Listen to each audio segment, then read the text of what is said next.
Une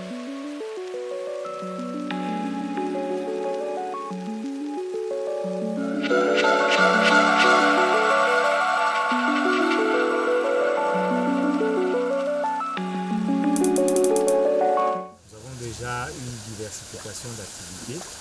Nous avons la pisciculture, nous élevons des poissons, où nous avons actuellement une seule souche, donc le poisson-chat, et puis nous avons le jardin. Nous sommes en train de produire les légumes fruits, également les légumes feuilles, c'est ce que nous sommes en train de produire en cellule. Les projets sont en train d'évoluer très bien. La projet que vous voyez ici, ça a 3 semaines, donc il a 3 semaines. Voilà pourquoi vous êtes en train de voir des feuilles, également de fleurs, également de fruits. Donc la production de la culture, l'évolution de la culture, tout se passe impeccablement bien, comme vous êtes en train de le voir ici. Nous avons aussi la bergerie vers le dessus.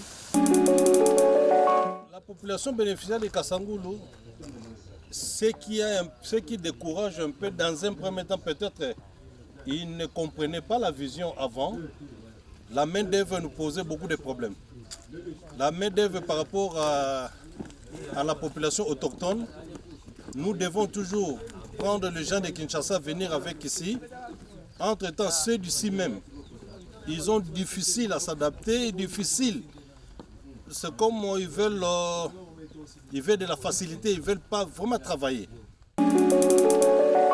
L'objectif pour nous, c'est que la jeunesse de Kassangoulou ait de l'emploi, donc c'est-à-dire que la population locale se mette au travail, qu'ils soient rémunérés et que le produit de leur travail aussi ait un impact intéressant sur le marché. Je demande seulement aux partenaires de nous soutenir. Je demande à la collectivité locale aussi, pourquoi pas, nous aider dans les taxes, dans ceci, nous alléger certaines choses, certaines facilités. L'État aussi nous faciliter les crédits à la banque, tout ça, et contribuer surtout au développement du milieu. C'est ça les grands soucis. Nous devons contribuer au développement du milieu, que les autochtones comprennent quand même que on leur a apporté quand même quelque chose de nouveau. Et qu'à travers ça, ils peuvent aussi se retrouver par des emplois, par certaines activités commerciales, ils viennent acheter pour aller revendre. Donc nous visons d'abord la collectivité locale, les autochtones d'abord, que ce soit pour l'emploi, ou pour le développement, pour la vente, la distribution, que ça commence d'abord par ici, avant d'aller plus loin. Donc c'est un peu ça notre grand souci.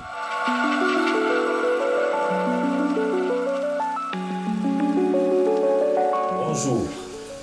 Tout vouloir faire doit être précédé d'un savoir-faire. Et quand on sait, faisons des savoirs. Nous venons vous présenter notre projet agricole.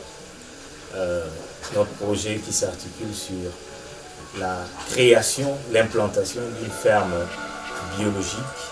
L'objectif pour nous est de créer un centre de production agricole qui sera en même temps un matériel didactique pour la formation pratique et aussi technique théorique de la population, surtout la jeunesse, en entrepreneuriat agricole, en vue de réduire à notre niveau bien sûr le chômage lié aux jeunes, mais aussi de mettre à la disposition de notre population une nourriture saine, biologique et sur laquelle nous faisons confiance. Parce que pour nous, nous pensons que bien manger, c'est manger succulent, suffisant et souvent.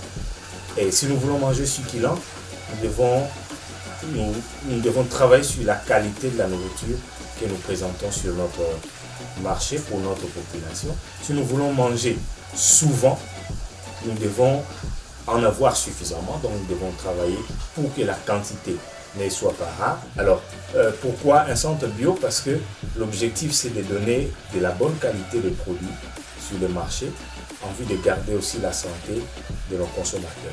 Pourquoi un centre intégré?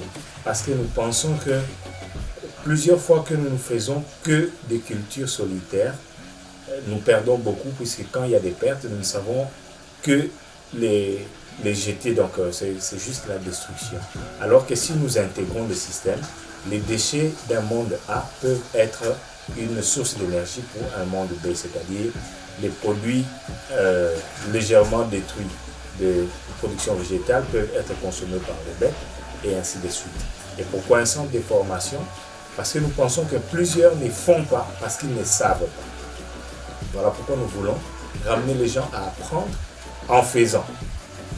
Et en ayant appris en faisant, ils auront la technique et la pratique. La théorie et la pratique. Alors nous voulons que les centres que nous implantons soient exactement la maison d'apprentissage de tous ceux qui veulent apprendre de l'agriculture durable. Et après cela, le centre, comme ce sera un centre école, nous voulons ramener nos récipiendaires, nos stagiaires ayant appris chez nous, à aller implanter aussi des fermes partout où ils vont. Question de dupliquer le système afin d'augmenter la production et aussi de canaliser un bon marché afin que nous puissions résoudre le problème de la rareté des denrées alimentaires, les problèmes des manques de techniques agricoles et les problèmes de l'emploi, bien sûr, dans cette génération.